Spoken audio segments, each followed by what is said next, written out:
Tango 1 at the top, we are at pop-up vehicle. 10-4, Tango 1, you have control. Tango 1 copy. Stand by. Stand by. Integrity, passion, resilience. That's what this place was built on. That's what our community is founded on. Don't act like the example, just be the example. This is the home of the greatest fitness community in the world. We're trying to create strong, able bodies, resilient to injury with a gas tank to get shit done. If there's one thing from this podcast, it's about taking immediate action. Find the problem, fix the problem. This is your opportunity. It's either a hell yes or a fuck no. It's that simple. You're doing the Tango 1 podcast. Now is the time to take action. Now's the time to do more and be more. Alright, welcome to the Tango 1 podcast. I am Tony Smith, retired cop and tactical team leader. I'm the owner of the garage gym with my wife Danny and Tango 1 Solutions. I'm joined by my friend, co-host, fireman and amateur stuntman Casey Wright. We are here to persuade you to live the tactical life. Our mission is to challenge you and guide you to create an immediate action plan against your problems and weaknesses. Simply put, we want you to do more and be more. Today, our guests are guys who have done just that, guys who have graduated and actually completed the tactical life. It's the Iron Donkeys. We'll get into how that name came about, but it's going to be Mike Scott sitting here across from me, got John Bondy on the end, Steve Durham, and there was a fourth member, Winston. He couldn't be here today, Winston McCallister. But these guys have all made incredible transformations in their lives, in their body composition, their strength, their health, and their mindsets.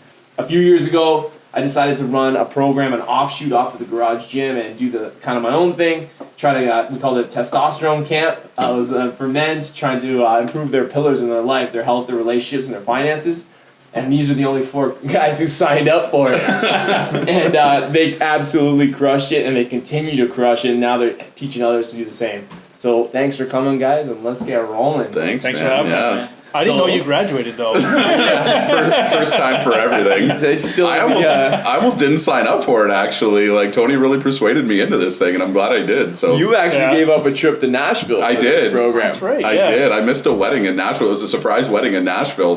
But I'm glad I signed up. I'm glad I did it. So for those of you who actually watch on YouTube, you're going to see us wiping the sweat off our brows again. It's like the 3rd straight week of this incredible heat wave here. So it's pretty muggy up here today, but we got a whole bucket full of beers, so we will take care of that. More sponsors and we'll get... Yeah. Can you get an air conditioning sponsor? Yeah, we're working on it. HVAC, eh? So in this episode, we want to talk about how these guys changed their lives and how you guys could do the same thing. What it means to surround yourself with like-minded people in a group of guys or girls or a mixture of all that will push you to do the same, and how everything starts within, and then the importance of mentorship and the proper kind of support systems.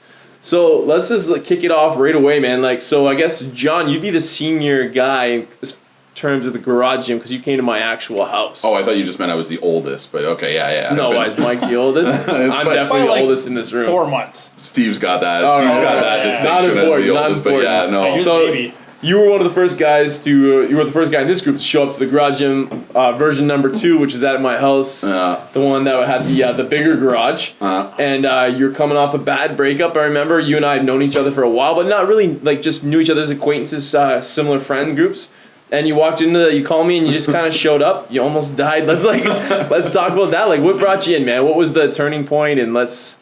like you mentioned, I had a bad breakup, which it happens, right? But it was just but I also had some health issues at the same time, which I'm not even sure you're aware of, but I had high blood pressure at the same time. My blood pressure was I went to the doctors one day, I had a super bad headache, and my blood pressure was 180 over 260, and I was like, is that a high score? Did I do well? And the doctor's like, no, I'm gonna call you an ambulance, and you're gonna go to the hospital right now. So at that point, I was like, I need to turn, I need to lose weight, I need to do something, and Cal, who's our mutual friend, right?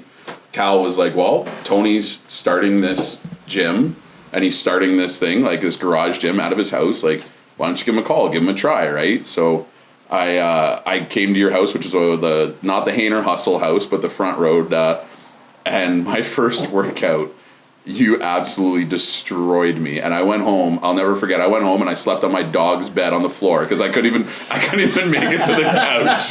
I slept on the dog bed for 6 hours. That's about right. I woke up and was just and after that it was like a rebirth. It was all right, let's go, let's do this, let's jump into this. And I knew that I needed to make a change, and I did right from there. That was my first time. I took a couple of weeks to recover. did a little bit of light walking, a little bit of light running, but like I was pretty heavy at that point. I was pretty unhealthy, and like it was just go time right from there. And the switch got flipped, and I just went for it. Yeah, and I never killed you. I mean, we certainly tried. I know Andy tried very hard. But yeah, you kept coming back, and you started really eating healthy too, which made a huge difference, I think, like right away. And you transformed yourself. Like, I mean, none of you guys looked like the pictures from the first day that you ever came to the gym, which is like something to be said for all of that, right? And those things. Mike, I don't really remember your first day. I don't think I was here for your first day, but I was definitely here for many of your days since.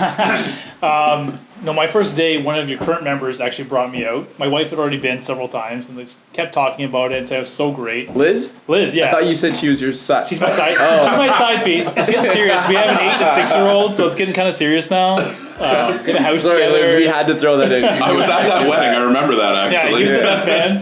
So keep going. For the people listening, actually his wife. His actual My wife. actual wife, not my. He just says that to irritate her, so we had to throw it in there. So a current member said that you got to come out with me. Just show up one day, do it. You're gonna love it, and if you don't like it, it's fine. But just show up. So I did it. Went to like an 8 p.m. class, and I absolutely loved it. I fell in love with the idea of it, and it forced me to go outside my comfort zone, which is huge.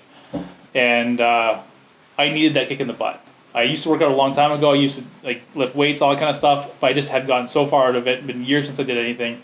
I needed that kick in the butt, and it pushed me to that new level. I needed it.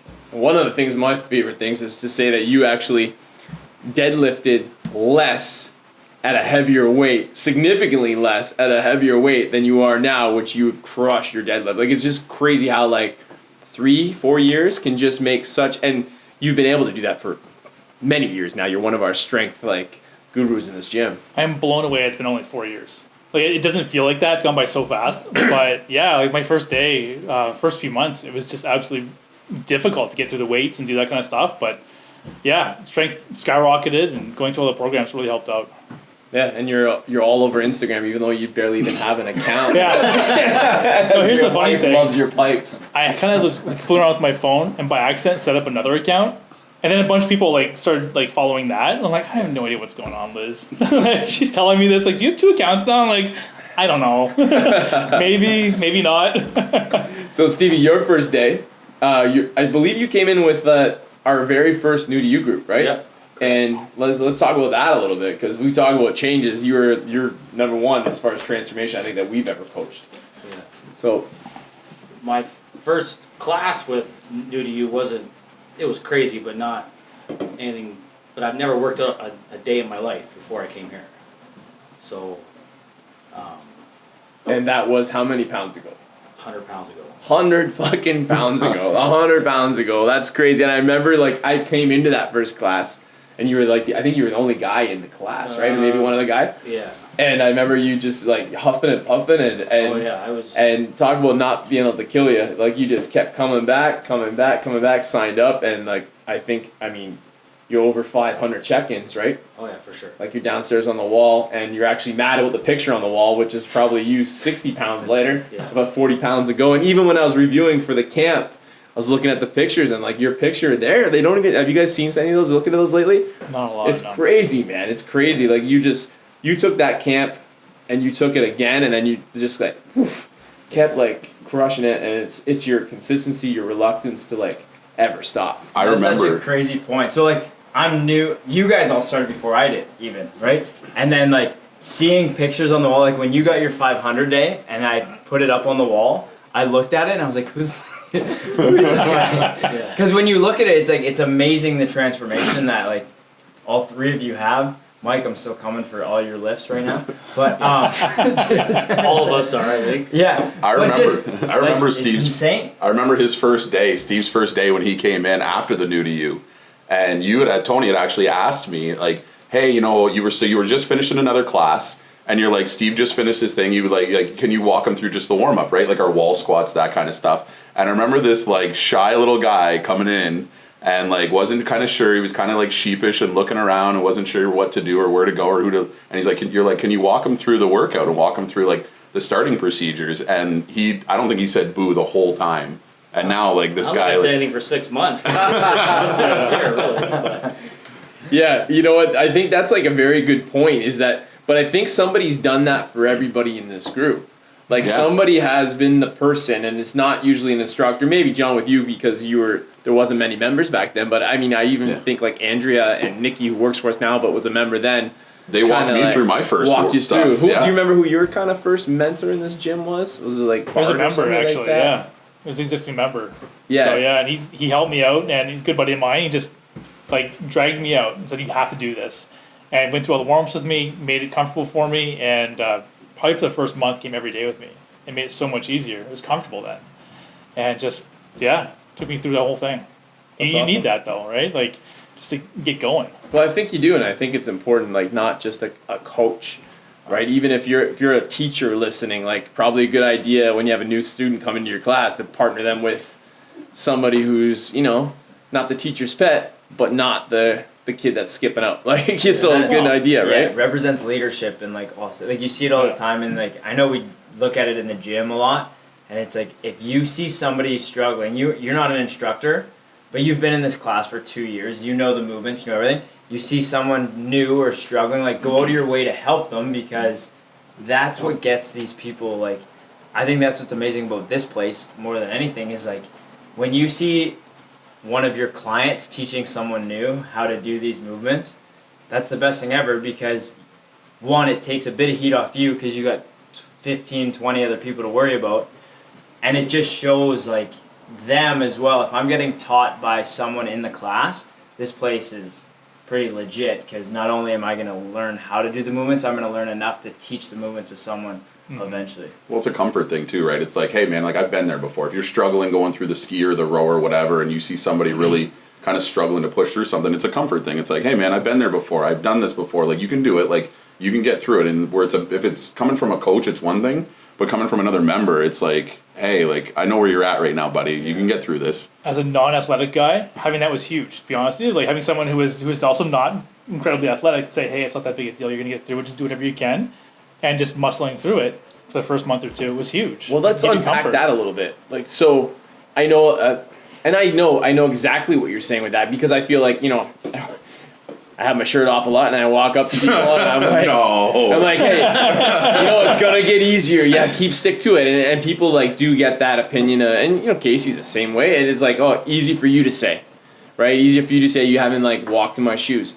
So for some guys who have walked in those shoes, like I was gonna say this more for the end, but like, what's some advice you would give somebody who just like is not happy with the way they feel, whether that's physically or mentally, and usually those go together. What would your advice be to that person? Well, it's the comfort zone, like that Steve was talking about before we came on, right? It's step out of your comfort zone. Right? Like you're gonna do something you don't want to do. Like Steve's gonna do something right now that he doesn't want to do, but it's but you feel good about it after you're done, right? Like once you're in it, you're in it. It's just a matter of, hey, like take that first step, right? Like that would be the first thing, is take that first step. And then after that first step's the hardest. And then after that, it's just, you can do it from there, right? Like, yeah, like you said before, you got to get comfortable with being uncomfortable.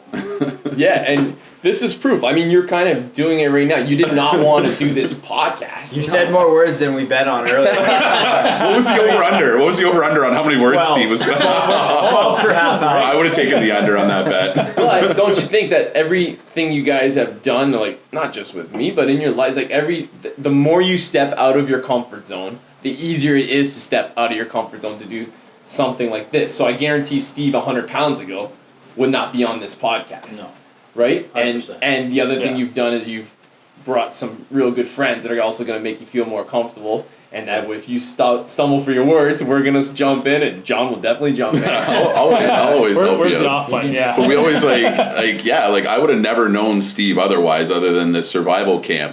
Mike and I have known each other for years, since high school, but like I would have never known Steve. I mean, yeah, we would have crossed paths at the gym, but like now it's like, hey buddy, you want to grab a beer? And then same thing with Winston. Like I've known him for years, but I've never would have been like, hey buddy, like let's grab a beer sometime. We've hung out 2 or 3 times in the last couple of weeks. Like I go to his house, he's come to my house. Like it's one of those things where it's like, not that we would have never become friends, but it was like this kind of brought us together.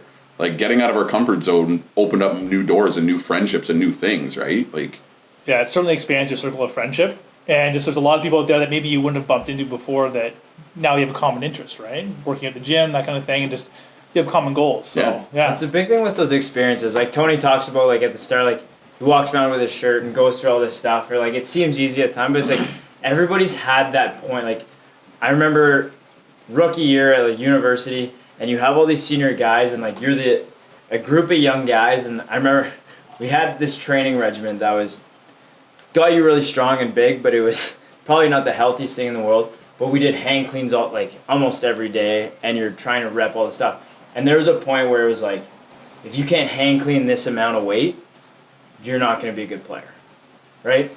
And it's just like, and then they bring in the few people in that recruit class that can't do it, and it's like, this is what you're told. And one thing, it's just like, one, it's going to drive you to do it, but you see the senior guys come in after, like the guys who have been there for 4 years, come up to you and be like, I got that speech too. And I'm a CIS All-Canadian. I have 12,000 yards in my career. Use it as fuel, right? Use it to move forward with things. And then I remember being in my 5th year and hearing the same conversation, and it's a tactic from one of our trainers to just like beat you down to make you like in or out. And that was like the biggest thing that just drove people. And so hearing it from people who have been through it, so like you guys say, taking on those young guys or new people to the gym, and hearing it through people who have done the fucking work, who just lost 100 pounds and are now sweating as much as you are next to you, it just brings you to that point of like, okay, if this guy did it, I can do it. Well, it's a motivator. Like Steve can be an inspiration to somebody coming into this gym right now. 100%. If you're 100 pounds overweight, like Jesus, even myself, when I walked in, I was 315, and at my lightest at Garage Gym, I was 230. So I mean, I didn't get to the 100-pound mark like Steve did, but it's one of those things that it's like, if you see somebody, if you're second guessing or you're questioning somebody, if you see somebody coming in, it's like, hey, like I know where you are. I know where you are right now. I've been on the path that you are. Like, you can do this. Like, I've done it. You can do it. Like, if I can do it, you can do it, right? It's kind of one of those things where you're, like you said, like mentoring, right? We talked about it on our last podcast, and you guys have probably experienced this, like jealousy or envy or looking at somebody else's numbers in here or how they look or how they're performing is kind of an underlying of like, that's kind of like your map. That's your destination. If you're feeling envy or jealousy, like take that emotion and change it into inspiration, because that's the map. So instead of saying like Mike in here now is one of the strongest guys in the gym, second strongest in the gym. But did you catch that on the audio once I caught? But instead of like people being like, man, like fuck that guy, like I could, he's like, he's this or he's that. Like instead be like, what is he doing that I'm not doing? And I will tell you, it's all the extra fucking stuff I tell you guys to do. And the rest, the sleep, gym, the recovery. He's doing those things. He's doing the things. So talk to Mike, find out what he's doing, set yourself a map, and understand that is time. Like 100 pounds did not happen for you in 90 days. No. It didn't happen in 6 weeks. It happened over a year and a half. A year and a half. That's still fucking Which crazy. is still incredible. Jesus. Crazy fast. And that's it. But that's such an amazing point. Like that is a huge accomplishment. 100 pounds in a year and a half is huge. But people misled by things like you can change, like you can get a 6-pack in 5 days, or you can do this in 2 weeks. It's misled in the way of all these crazy crash diets or crash like solutions, or you can go to the gym for 4 hours for the next 8 days and have a solution. It's like, no, consistency. And then what Tony's talking about doing, like Mike, you're in here when you were on your like conjugate tactical training, you were here 2, maybe 3 times a day doing all the access work, like doing everything you could. All you guys were doing those extra, coming in to do, I don't know, 500 tricep extensions just to check it off the app, right? Yes. But that's the stuff that makes the difference, and that's the stuff that people who want to hem and haw aren't willing to do to get to those points. So while we got Steve warmed up and he's talking, let's go here. So we talked Steve 100 pounds in a year and a half, but other people might want that. And whether it's like 100 pounds is an amazing number, don't get me wrong, but whether it's John with like 50 or 80 or whatever that was, or somebody even who wants 15 or 10. You got to understand that everything Steve did was dedicated to that goal. So every decision was like, will this help me towards my goal or will this not? And that applies to business, to shooting free throws, like whatever that goal is that you have, it's got to be all in on it if you want the results to be expedited. If you want the results to go slow, then, you know, Steve was like probably a 95-5 life ratio when you're living in healthy choices. Whereas, you know, you're probably doing an 80-20 right now, and I'm doing like around that too. Like, just got to understand that's... But I think one thing that is really important for Steve was that your motivation was like not selfless or selfish, but it was kind of both. Like, you really wanted to do that for yourself, but you also wanted to do that for your kids and your family, and you came with incredible motivation. What was that drove you? That drove me, honestly, was I joined here in July. The previous November, my mom passed away. And basically, of just a life of not taking care of herself, like totally overweight and just neglect, totally. So, and when she passed away, it was just, I was on that road where I was going that way, and I just made a choice. And I was actually, my kids were playing baseball with Steph Crawford, a trainer, and she mentioned the New to You program to me, and I just said, fuck it, and I just did it. Like, man, it's almost as simple as that. It doesn't sound that simple, but it is. Right, and I think you're a father, I'm a father. You guys are both close to a lot of you guys care a lot. You care a lot about my kids. You know, everybody here is kids, and I think one thing that's very important for people to understand is like, if you really want to lead, you got to be the example. And like, so if your mom was, and rest her in peace, right? But if your mom was that way and you were that way, most likely a thing that's going to happen is your children will be that way. So whether it's eating, neglect of health, if it's drinking, like, you know, the kids are likely going to take on those traits. So man, like, I think what you did, the 100 pounds is tangible, but what you did for your kids, maybe will never know. Right. With that decision, which is, kudos to you, and awesome, man. Like, it's breaking a mold, right? And you see it a lot, and you hear excuses sometimes and for good reasons at times, but it's a lot of times like, oh, well, my parents did this, or it's like someone above me had this issue, so that's where I'm bound to end up. When it's like, well, no, if you flip the switch like you did, and you want to set on a new path, if you can do that yourself, now your kid, their dad had this path, and it was a positive thing. Yeah. So just in that one generation, you flip the switch, and now everything leading from that is a positive thing. Instead of like, oh, well, his dad and his grandfather, it's like, well, no, my dad did this. Beyond that was whatever, but now you can set that new mold for the rest of however long, right? It's kind of like a reprogramming. Like Haas was on here on your last one, right? And one of the books that he recommended to us during this camp was Letting Go. I think it was Michael Singer. It was Letting Go, and Winston got me into the audio book of it and let me listen to it. And it's reprogramming. You said, Casey. It's you're programmed, because in my world, my family was a German family. We had a lot of like potatoes, pastas, like heavy carb meals. And that's just how I came up. That's how I was programmed, right? Like, Steve, you were programmed like that from your parents, and you started from there, where it was like, no, like, you just reprogrammed yourself to be like, no, I need more vegetables, I need more things, I need to eat right, I need to be healthier. So like Casey said, like, you reprogrammed yourself from your generations to like, now your kids are going to see what you're doing, and no, it's screw that. Like, I'm going to have more vegetables, I'm going to eat healthier, I'm going to be more active, right? So it's kind of a reprogramming thing that you're kind of restarting yourself. And they're also in here hanging out. Yeah. You know, pre-COVID, but they were in here hanging out and like watching people do things and participating and like joining it keeps going. And John, you hit it right on. I think it's Hawkins, Dr. Hawkins. Hawkins, yeah. Sorry. I think Singler is the other one. That's the next one that I was. So if anybody does one, that's a great book. I read it a couple times myself, and it does help a lot. And like, just one more thing on Steve is like, the steps aren't like, it's not 0 to 100. I remember, do you guys remember this conversation? Steve was probably already down 50 pounds before this whole survival camp, this testosterone thing that we started. But I remember him saying like, you know, and I gave you guys the food plan, and you're like, I don't have time to eat breakfast because you do leave for work crazy early. You're a mold maker. You work like 5:30 in the morning. I said to you, well, how long does it take to make 3 eggs?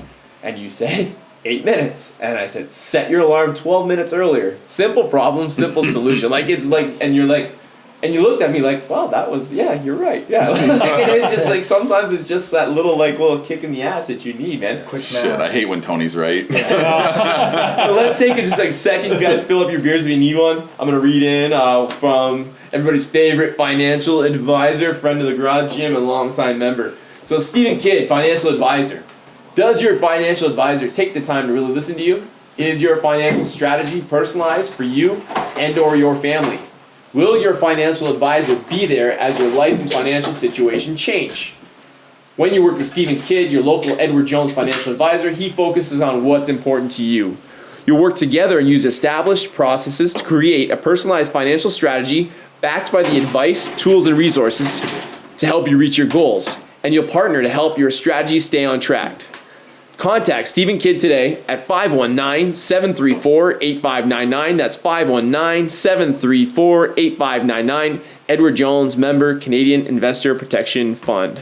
So go ahead and crack those things. Are we off right now or what? No, we're still on. But go ahead. Now's the crack break. I need to actually get a hold of him because I just sold my house and so now I got a little bit of equity in that's sitting in my bank account. My banker's like, so what are you going to do with all this money? I'm like, I'm going to buy a boat. And I was like, no, I'm just kidding. I'm going to take all that money and give it to Steve Kidd and tell him to do something smart with it. Like, oh, there you go. I don't want That's the best advertisement.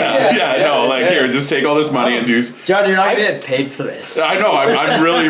I just had this conversation today. I swear to God, I had this conversation today. I think you should buy a boat. That'd be amazing. I know boat. Yeah. Yeah, let's do boat. Yeah. I'm looking for something to do. You're too young to retire. You know what? Buy a boat. Steve Kidd actually told me. I asked him in the gym the one time about some financial advice, and he goes, "You should buy a boat." And I'm like, "Wait, seriously?" He goes, "What kind of advice do you give people outside of your plumbing?" He goes, "I don't want to talk about work outside of work." He goes, "You want to book an appointment with me, and I'll give you some solid advice." And I was like, "That's fair, man. I don't want to talk about work outside of work, so that's fair. I'll do that." You know what Steve did? He and Danny's like the time Nazi. She's awesome at like making time and making sure that it's very efficient. And it was the 4-hour work week was one of Steve's the books Danny had recommended, and Steve is really and that guy does obviously incredibly well, and I don't want to speak out of turn with about him or what he does, but I know he's made his business so efficient, and was Noah last week said wealth is the amount of discretionary time you have, and I think that's crazy important. So we've talked about Steve, we talked about John. Let's put Mike on the hot seat. Let's talk about that discretionary time and wealth and wealth. We're talking wealth. Wealthiest guy at the table, at least in this crew, I guess. Yeah. But so Mike, one thing I know, and you in the last year, I know your business has really taken a big bolstering. You've filled up your docket, your insurance guy, and how much do you think that has to do with the attention that you actually pay to your health? Because is it just coincident those two things move together? I don't think so. I think what it really gave me was there's an opportunity to grow my business, and I took it because I had the confidence and the energy to do it properly. And that's what really came down to. The company I work for gave me an opportunity to grow. Our pricing was good in the marketplace. There's a lot of good opportunity out there. Other companies were kind of struggling, and I took advantage of it. And I think it had to do with the confidence and the energy I had from being healthier, doing the programs, doing testosterone, that kind of stuff made a huge difference. And I took advantage of it. And that's what it came down to. So I'm putting more time in, being more aggressive with sales, and not wasting time anymore. I'm not afraid to say no either. Yeah. That's a huge thing. one. That was a big one for you, I remember. And I think from the outside looking in, another reason for success is that, you're such a friendly guy, and you got yourself out. Getting into a gym or even a freaking darts league or something, it doesn't have to be a gym, but getting out and doing stuff with other people that you don't know is very good for business. Oh, and it's good for your life because it also we say in here if you need a plumber, you're not the example anymore. Call anymore. We want it to be from within. If you need your haircut, if you need insurance, if you need an ammo bin made into a chop. Let's do it from within. And I think that's a real unsaid thing about just getting out, whether you're joining a bowling league or a pickup hockey league. The connections you make from those things are another thing that can't really be People measured. want to give friends business. Yeah. That. I think it's come up more than a few times. People want to give people they like business. right? And they want to help each other and they want to create that community, whether it's in the same town or just in the same connection basis. Like if you have people you like, you want to work with them and you want them to work with you and vice versa. So having that personality and having like one thing that Tony keeps beating around the bushes is like your confidence has skyrocketed, right? Just because, like, not just because, but a lot of what I think due to what's happened and your changes and things, you have built more and more confidence, right? As your deadlift goes up, your confidence goes up. His business. It's always I think been my there. beard, His beard is better trimmed. Right? Your shirts fit tighter. It's just better. And as that happens, I bet you in correlation to that, your business goes up. And that's why there's so many correlations between health and fitness and business and all these things. It's because like if you feel good when you wake up and you feel good throughout the day and you have enough energy to do it, you're going to get more shit done and you're going to get more people around you. And you're not just a miserable person on the phone or in person or anything. Also being in sales, like, you're not afraid to ask for the sale too, right? I mean, a lot of people struggle with that in business. They don't ask for the sale, they don't ask for the business. And being confident, you have to have that. And that's made a big difference in my life. So like my business has gone up, like, let's say 2.5 years, maybe 30-40%. And I don't think there's no doubt in my mind there's a correlation between what I've done here and what I'm doing in business. So they've taken the same track record. They're following each other. 20 years of knowing you've never lacked confidence, man. This dude, we'd be partying at my house at like 1 a.m, and this dude would be taking pictures of people's licenses so that he could run insurance for them the next morning to sell them something. It never. Move on. That never happened. I don't know what you're talking about. It never shut off, man. That dude never shut it off. All right, let's talk survival camp. So when I put this survival camp together, I know like telling police stories and like things we went through, people always find that very cool, watching like the Navy SEAL stuff. Not that what I did was anything close to that, but I in a lot of ways I'm the closest thing that anybody in this area knows to anything like that. So I wanted to put some people through that experience, and I also like one of my things is like I'm trying to make men like let's just act like men a little bit and like let's get strong, let's be capable and make yourselves into a little bit of a fucking weapon. Like that's kind of the goal with that survival camp. Teach you guys some skills that you might not get. Bart teaching you guys to like light a fire with a flint, and we're teaching you to camouflage. Why you'd ever need that, but it's still a cool skill to have. But not all of us. Some of us. Yeah, buddy. You know what? I remember when you used to be quiet. Good point. Stevie killed He's that changed so much. competition. If you can't tell by the cockiness in his talk, but yeah. I was on his team. Oh, you gathered the wood. Really. I during took the during that camp, this one went longer, but this one we're the one that we got coming up here in September. So September what, 18th. first off, sorry to interrupt, what was this camp? Like This I wasn't camp around was- at this time. What was this survival camp that? Oh man. So the survival camp was a 6-week program that culminated in a weekend away, like a hell week. Basically, how I used to be dean. Part of my task on the SWAT team was running the selection course, and I'd also been through the selection course on the wrong end of it, right? But that's the only way you can get through. And I wanted to give that kind of experience to people because I feel like at the end of those camps, the like charge that you had, whether you got on the unit or not, that was just a bond that you built. And I wanted to give people that experience. So over the 6 weeks, we trained together. Essentially, it was the first strength squad we ever ran here. Yeah. Like it was like the you guys have been the testing, the guinea pigs for almost everything. So it was like that. We put these guys on a nutrition plan. The nutrition plan was one that I had used for the Men's Health magazine shoot that I use all the time when I gotta send a There's picture a up for plug, me. There's Yeah. a plug, Right? for a shirtless, yeah. So we went Check out through his that. Instagram with no shirt on.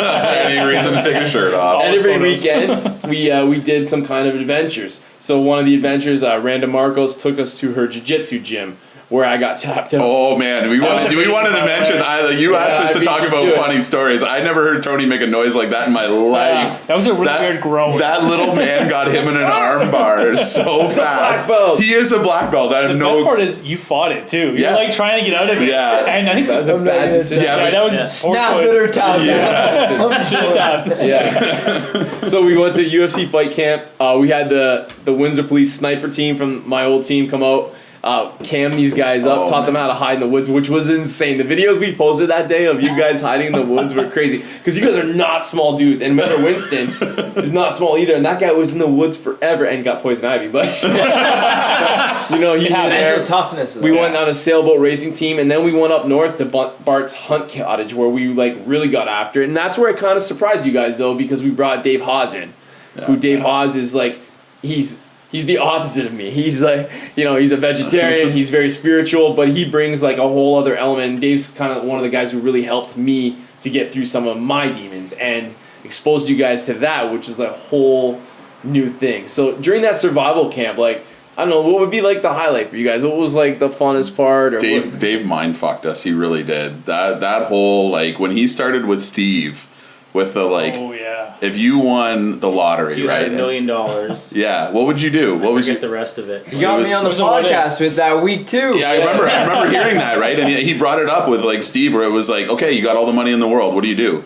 And I remember Steve was like, well, I buy a couple of nice cars or whatever. Okay, you got your money, and now what? Like, oh, you got like a wood shop or something you were doing, right? And it was one of those things like he just like expanded us so far, and I think like he got to Winston a lot more than he got to some of the rest of us, right? And so, but then that trickled down to us, right? Like I made it to me where like he really like expanded your thoughts and what you were dealing with, and he made it like, you know, you're a speck of dust in the world of like, you know, so don't think that the world is so big and so like scary out there. Well, what he did, like, if you haven't listened to that episode, listen to the episode with Dave Haas, because what he did is like how he goes about it, he breaks down all these questions. And as simple as it is, okay, you have all this money, what do you do now? Okay, you have that, what do you do now? He breaks it down to what's important to you, right? And you break through enough of those walls, you actually start to answer honestly and legitimately, and you finally get to the root of what you're trying to do and what you truly feel and all that stuff. And from what I've heard from this camp, that's what this whole thing's about, right? Is just like, being a fucking guy and learning how to do some shit and survive in the woods, but then also like find out like who you are and find out, if you can find out, we talk about all the time, if you can find out your issues, you can direct your solutions now. You can direct where to go from there. I mean, this camp in September is going to be the best one yet. Everything we do here, we try to do better. And it won't be the best. Hey, I'm just saying, you guys It want will to be, sign because I'm up. going to be there. Oh, sure. Mike's gonna be hiding in the woods this year. So anyway, we're there Me to and like Bondy physically hide in the break woods. people down, right? We want to physically break people down, which also usually brings out your best or your worst qualities. And then we want to like mentally break you down as well. So if you're physically broken down, physical duress leads to mental duress and leaves you vulnerable and lets some things out. And I think we say like it's a man camp, it's a testosterone camp, and it is geared towards men. But part of our problem is that we don't let those things out. So like we're not just going up there to make you like, you know, I can't get you in shape in 3 days. I can teach you some stuff. I can push you to a point where maybe you've never been, but we also want to unwrap some things and let go of some things and move away from some things and come back with like a calmness. Like the goal of this camp really is to make you a warrior in the garden. And I would much rather be the warrior in the garden than be the gardener in the war, right? And I think that's where a lot of men stand these days, because we're not in touch with like maybe that like old caveman part of you, but you're also not in touch with like the emotional side. So we're kind of like in this like abyss of nothing, and we don't want to be there because that doesn't keep you sharp. It's not going to allow you to be strong, capable, to get shit done, and a weapon if you actually need to be. So that's the goal of the camp, and you guys obliterated it. It was like awesome, and honestly, if it wasn't for you guys and Winston, like it's not just us inspiring you. Like this camp that's happening now, the Tactical Life, this whole Tango One podcast probably doesn't exist, because I did that on a whim, not expecting to like love it so much. Dave Hawes shifted from bar owner to a life coach, and you know, like that all came from results of this camp. So it's not like when we go and we do these things, your coaches are growing too, and we have some surprise coaches coming up for this one, so we're very excited. Well, like nobody Look, teaches. I'm gonna have Bondy running his visa before he leaves here. I can see it in his eye. Come on, I still man, got I'm your going. card. I still got the account. Just tell me, man. I can do it right now before we end. It's one of those things like nobody teaches you how to be a man, right? Like your parents teach you as much as they can. Your dad teaches you as much as you can, but like Like nobody teaches you how to be a good, like how to be a man, like certain things. And that was one of these things that it was just like, you know, it wasn't just pushed like you outside your comfort zone, Steve, like where it's just like how far you can go until you quit. But it was one of those things that it mentally really like expanded you and made you think more about like, am I doing the right things? Am I the right person? Am I, you know, and that's where Haas was a big thing from it. There's so much to that, like a guy's retreat thing. Like I took advantage of it, but also didn't realize that like my whole life, like we do a father-son fishing trip. So being from up north, like that was something my grandfather and his brother-in-law got together and they started this father-son fishing trip. I think because of everything going on this year, this was the second time in 40 years that it never happened. And that seems simple when it's just like, oh, you drive to a camp and you go drop the boats in. This place we go to, you got to drive for 5 hours, you park, you drive for another basically half hour on four-wheelers to unload the boats down per boat. You do that, so you're at the landing for 4 hours. Then you boat another hour into this place. You got a boat full of kegs and all this stuff. And it's a guys' weekend and stuff like that. And it's just like I never realized that so many people don't have little opportunities or big opportunities like that to just be out in what you're doing in the woods and learning how to do those things as to find food or catch fish or start a fire or whatever it is, be around a group of men or group of guys or group of women or whatever by a fire and be able to put your phone down because there's no cell service and just like have an honest conversation without having to scroll Instagram when you get bored in 30 seconds. Like there's so much to that. And so going through like what I hear from this camp and like hearing the like excitement of getting to do these things and painting your face up and hiding in the moss, like you would if you were 10 years old, you would think was the greatest thing, but now you're doing it and you're not going to throw ages out, but 40. And wow, I'm not getting... Who's 40? Tony's the only 40-year-old here. Wait, what is 40? You're not even 40? No. You're 39 next week. That was normal to Steve, though. Like, I know, like, Steve, you're a big hunter. Like, you're big into hunting and that kind of stuff. Like, you were in your element. Oh, he had so much good advice for us, too. Oh, my God. Yeah. Like, that was me and Mike are, like... The whole fire thing, actually, he saved my butt. So oh, my God. Like, me and Mike are idiots. Like, I mean, we come from Amherstburg, and, like, we're a small town. But, like, seriously, how many times have you built a fire from a flint? Never, yeah. Exactly. But if you want to go on that fishing trip, fine, go. Yeah. John's making a great point. What's the power in a group, in a team? And it's that. I mean, you guys, like, we'll ask you about the name after you guys came up there itself, but, like, Steve, very comfortable in the outdoors, hiding, reading the compass, excelled. Mike, in the weight room, you were the guy pushing everybody else. John, when we did, like, our improv drills and our, like, you know, speaking, like, a lot of what we do, too, is, like what I talk about here, if you cannot communicate, and you do a great job of it for the most part, but no, if you cannot communicate, if you cannot look people in the eye and speak, like, that's part of what we do here too, is like, we want you to, like, we're going to put you in positions that you are not comfortable, like, not maybe as uncomfortable as this podcast, but uncomfortable to speak, and you excelled at that. And then Winston with, like, you know, the inner peace, this was the word I was looking for there, but, like, you know, like, the part to the self-awareness and reflection, the spirituality. Like, everybody had their own piece of that pie. And together you guys made that pie, and then you grow off it. And myself included, I went there, I got up in front of you guys, and I said some things I never said to anybody in my life. And you know what I did? I came home and I got some treatment after.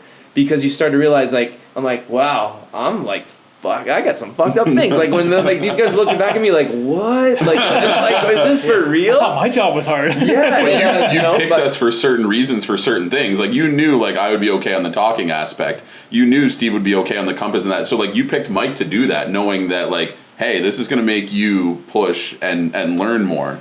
You knew, like, you put us outside of our comfort zones in different situations. Like, yeah, you put us in a position to succeed, but not, like, you know, like, you knew, like, when Haas asked Steve about, like, the money and all that, like, you knew, like, if you asked Mike and I that question, you knew you were going to get a really easy and direct answer. And Mike and I kind of, but he picked Steve for that kind of question to just know, to be like, hey, like, this is something that this will bring you outside your comfort zone and make you really think about it. And look at this guy. Look how happy he is these days. Yeah, smile on him. Like, you handed me the GPS and said, lead us to these points.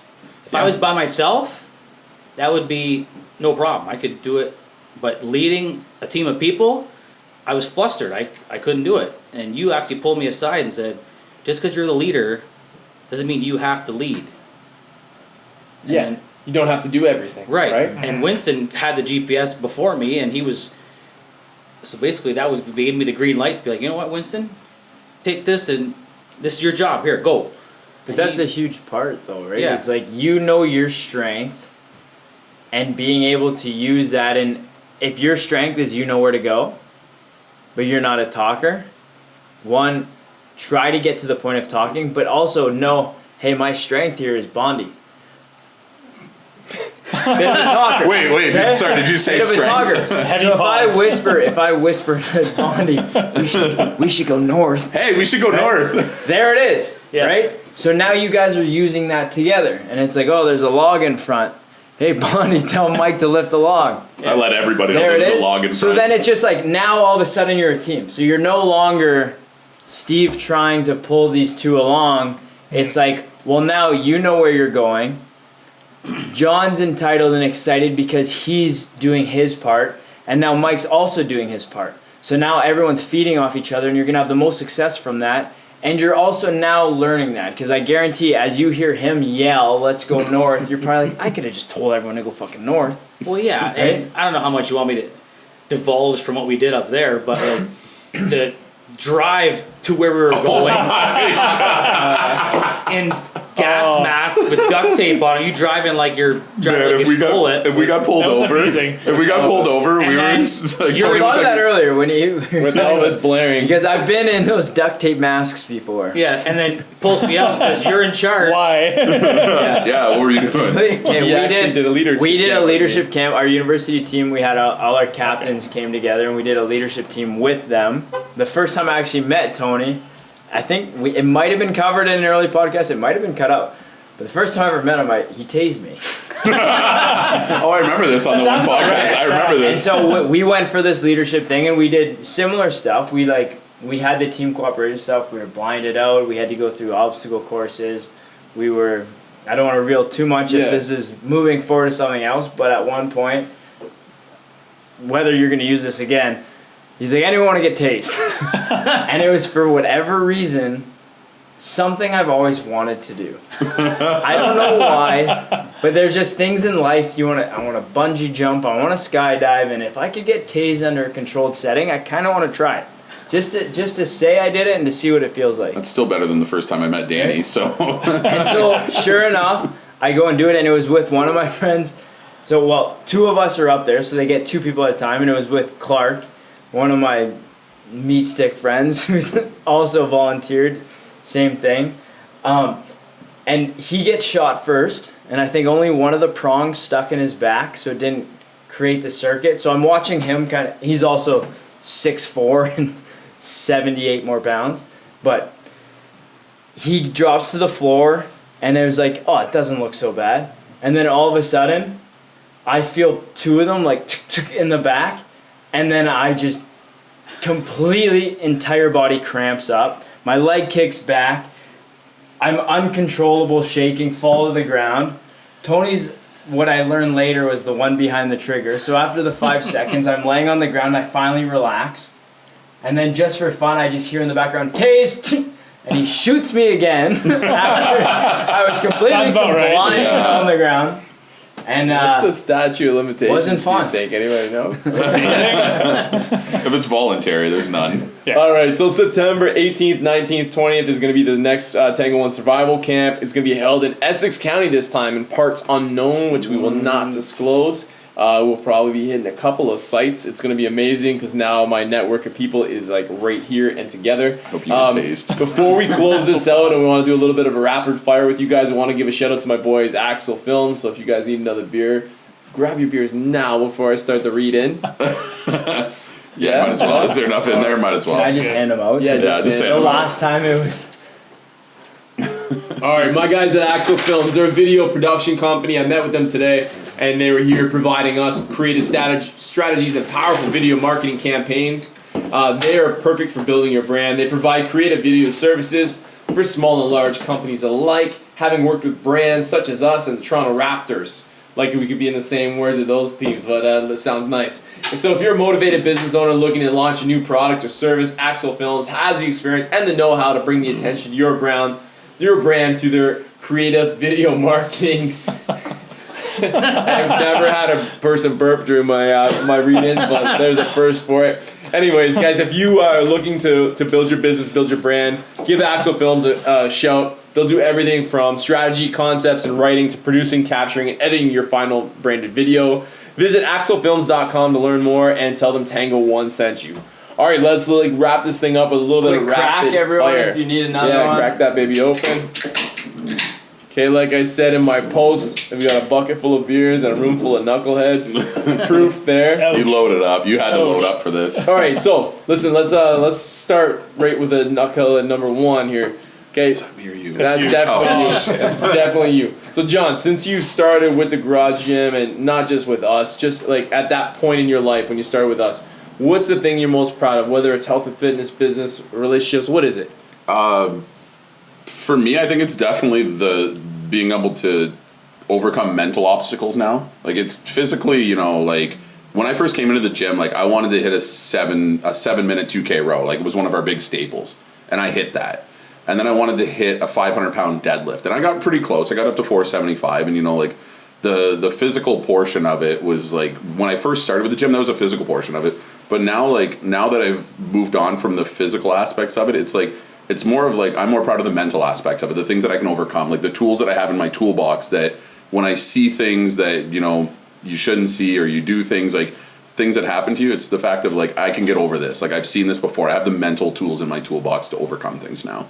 That's an amazing answer. Thanks. And Thanks, your man. 2K row, like for people that just joined in the gym, we don't often do those anymore. It just doesn't really work with what we do. But like the 2K row, people might not be able to imagine that is like. But John, the first day you came in, you were so mad at me. we did no, not that. We did 200. The first day you came into my garage in my old house. Yep. The time you slept on the dog bed. Yep. You were doing 250-meter rows, and we were at the point where it was like, hey, just keep moving. And I think I cut off 3 rounds. Yeah. And you've accomplished that, which not too many people have accomplished a 2K, 7-minute 2K. So, and good for you. And I didn't mention John is also like a fireman here in Amherstburg, and being able to overcome things that you see and have the openness to speak about them. Yeah. It's gotta be because maybe nothing has bugged you yet, or maybe the culmination of them haven't, but it's gonna be very important throughout your career and throughout the other people's careers that you're able to say like, hey, like you can use me as an example, like, hey, that guy had to get help, and you might be able to help somebody else or yourself, right? Yeah, as a mental aspect of it, it's like you said, it's like the overcoming. Like I obviously haven't seen the things that you've seen, but it's like you said, it's perception, right? It's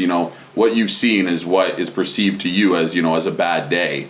So like but everybody's become more aware of it, right? More aware of it. They're like, hey, let's talk about this. You saw this happened. Yes. Let's talk about it. Where it's not that like macho thing of like you crack a couple beers and then you move on from it, and then it comes up 2, 3, 4, 5 years later. And you're like, what I've seen, what you've seen doesn't really matter. It's whatever your 100% is. Yeah. So whatever the worst thing you've seen is the worst thing you've seen, and that is the equivalent of the worst thing I've seen. Yeah. It's just like eventually, scary enough, is like the worst thing you've seen now.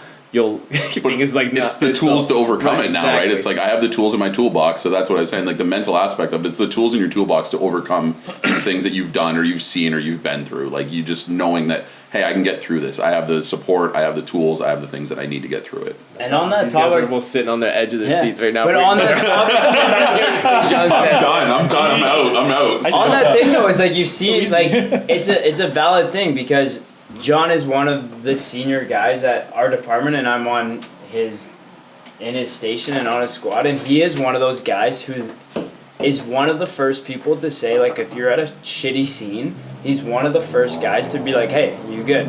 Are you okay?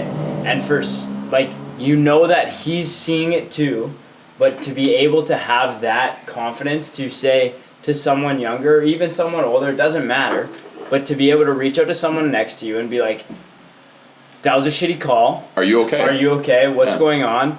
If you need to talk about it, let's sit down and talk about it. If not, and a week from now you do, my number's in your phone, right? So to be someone to reach out to and have that, and whether that's generated from what you've done at the gym or whatever, but it's just like reaching back to this topic now is like be there for people and like Be okay with talking about that shit. And we're not this. I mean, we're not taking the credit for everything that everybody in this place has done. But like when you break it down, I mean, it doesn't have to be a fireman going to another fireman at a terrible scene. It's the same thing as Mike Scott walking in with your friend into an uncomfortable situation at the gym and him making it normal. And it's the same thing for a new mold maker coming into your spot.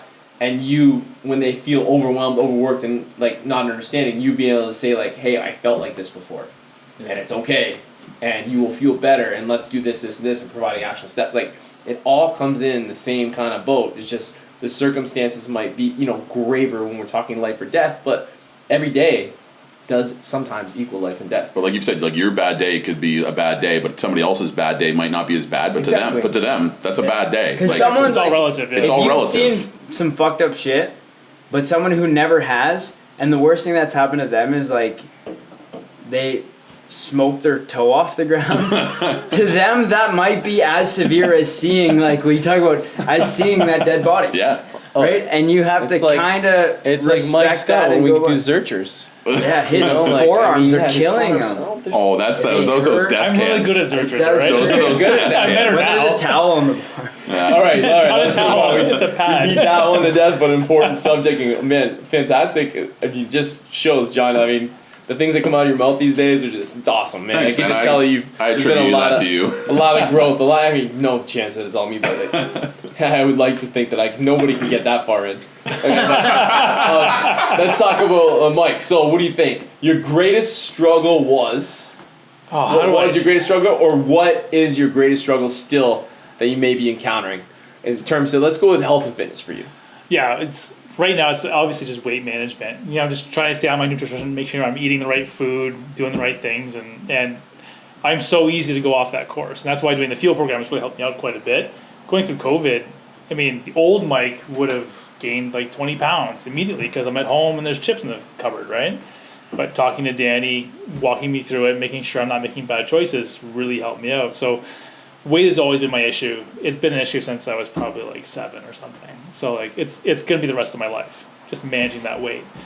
But going back to like the most rewarding thing that I've done, I think right now, would be the sponsorship of the Special Olympics. Oh, yeah. That was honestly one of the best things I think I've ever done, to jump on board on that.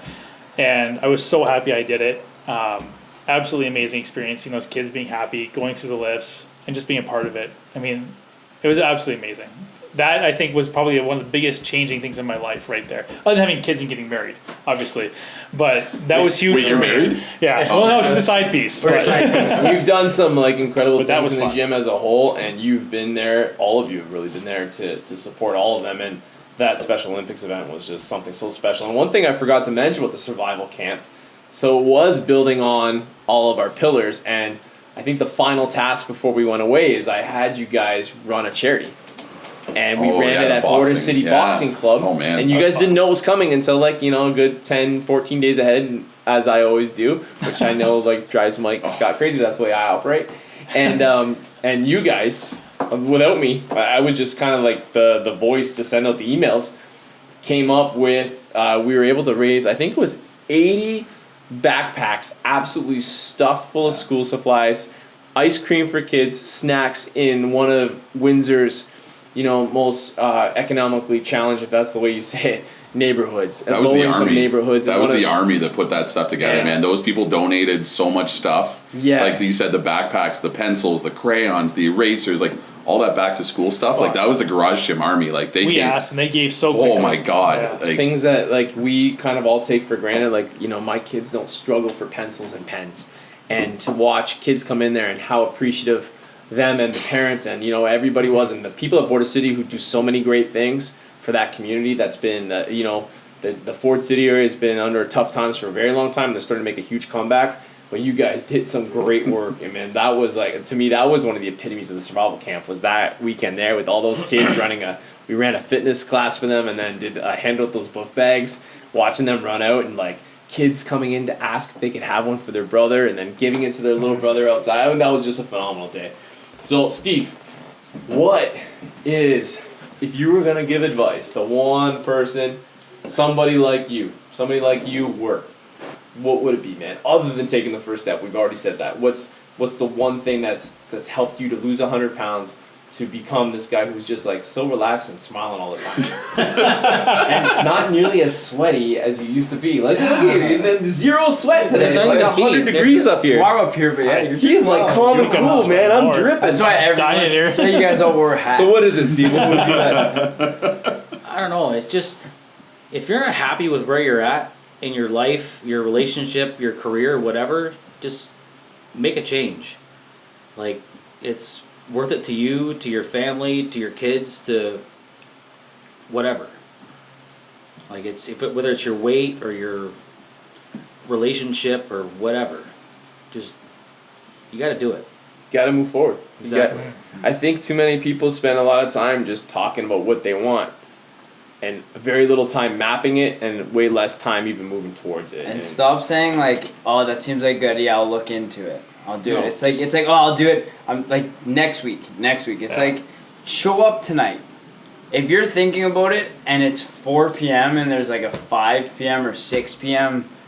appointment or something, go to that first. Stop like, if you give yourself more time to just like F off basically, you're gonna do it. Right? I hear that all the time. It's like, oh, next week, can't wait to start my diet next week.